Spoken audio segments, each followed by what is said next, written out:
ভূগোল নবম শ্রেণী রায় ও মার্টিন প্রশ্ন বিচিত্র, পেজ নাম্বার 463, স্কুল নাম্বার 13।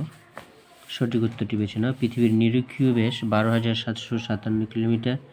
পৃথিবীর পরিধি প্রথম নির্ণয় করেন এরাটোস্থেনিস। পৃথিবীর নিরক্ষীয় ব্যাস ও মেরু ব্যাসের মধ্যে পার্থক্য হচ্ছে 43 কিলোমিটার।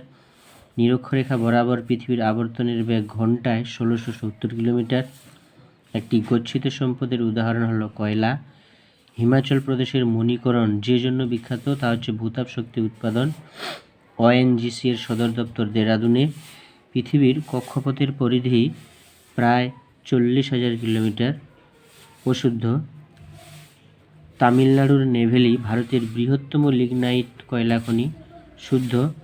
অপসূর অবস্থানে সূর্য থেকে পৃথিবীর দূরত্ব হয় 15 কোটি কিলোমিটার। অশুদ্ধ।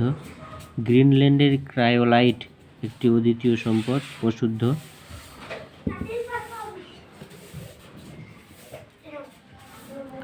পরের উপযুক্ত শব্দ বসিয়ে শূন্যস্থান পূরণ করো।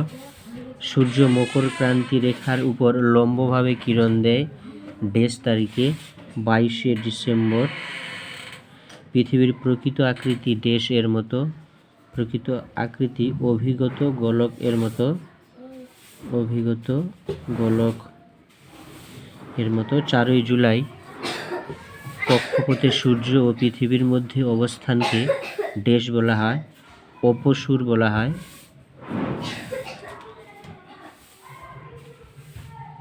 ভারতে ডেস শ্রেণীর আকরিক লোহা সবচেয়ে বেশি পাওয়া যায়, হেমাটাইট।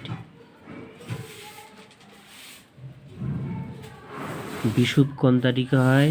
21শে মার্চ। 21শে মার্চ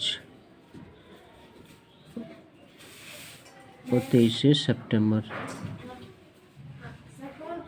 ভারতের বৃহত্তম কয়লা খনির নাম কি? ঝরিয়া। অধিবর্ষ বছরটির দিন সংখ্যা হয় 366 দিনে।